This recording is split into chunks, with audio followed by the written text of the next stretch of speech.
clinical examination of the respiratory system. Stridor.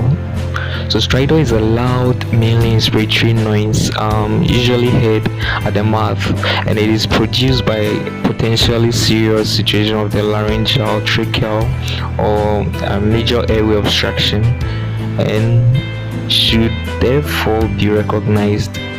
So always suspect stridor if the inspiratory noise of wheeze is louder than the expiratory sound.